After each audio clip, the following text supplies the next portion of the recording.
अस्सलाम वालेकुम नाजरीन। ड्रामा से तुम बिन कैसे जिए कि नेक्स्ट एपिसोड में आप देखेंगे।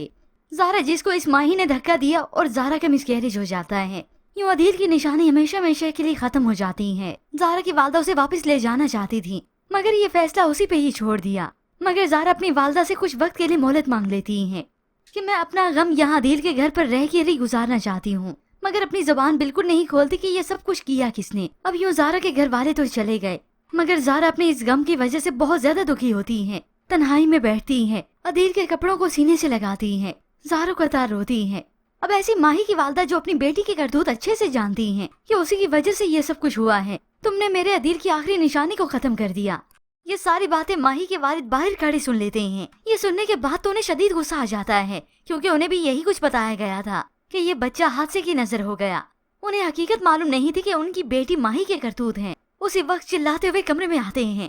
ये क्या किया है तुमने? उस पर हाथ उठाने लगे कि माही की वालदा आगे बढ़ने लगी, रोकने लगी। तुमने इतना बड़ा जुल्म किया है उस पर। उसी वक्त इस माही का बाजू पकड़ा और उसे घसीटते हुए घर से बाहर निकालते हैं। निकलो यहाँ से, निकल जाओ मेरे घर से, तुम इस लायक नहीं कि इस घर में रहो। ये चीखने चिल्लाने की आवाज सुनकर मीरा और ज़ारा भी यहाँ पर आ जाती हैं। इस माही को घर वापस ले आया जाता है मगर अब इसके वालिद इससे बहुत ज्यादा नाराज हैं। अपने भाई की आखिरी निशानी तक को खत्म कर दिया।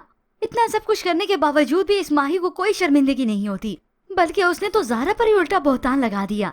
इसने अपने बच्चे को मारा है क्योंकि ये यहाँ पर रहना नहीं चाहती थी, अपनी माँ के घर जाना चाहती थी। ये सब सुनकर तो ज़ारा और ज़ारो कतार होती है। वो इंसान जिसने ये सब कुछ किया, इतना बड़ा मेरा नुकसान किया, मेरे अदील की मुझसे आखिरी निशानी छीन ली और वो ही उल्टा मुझे पर बहतान लगा रही है। वो रोती है मैं अपने इस बच्चे को कैसे मार सकती थी। और यहाँ पर इस माही के सर पर तो जैसे खून सवार है। अपने हाथों से एक कत्ल तो कर ही चुकी है मासूम जान का, मगर अभी भी वो सुधरने का नाम नहीं ले रही। वालदा उस पर चिल्लाती हैं, पागल हो गई हो?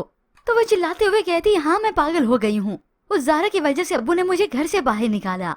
अपने करतूत इसे बिल्कुल नजर नहीं आए और ना ही कोई पशेमानी है।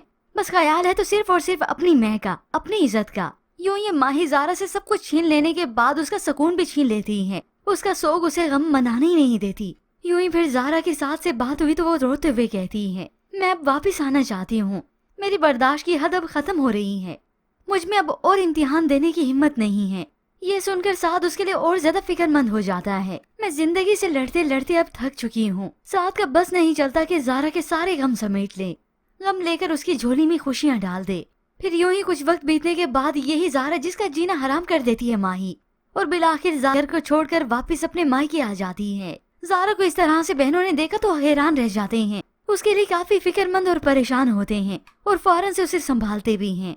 मगर अब इस सब में ज़हनी के लिए ही बहुत बड़ी मुश्किलात हैं। जब वहाँ से ये अदनान सबको बदगुमान करेगा और यहाँ पर साथ जो कि ज़ारा का गम बांटने की कोशिश करेगा और ज़हनी को यही बात ही चुभेगी।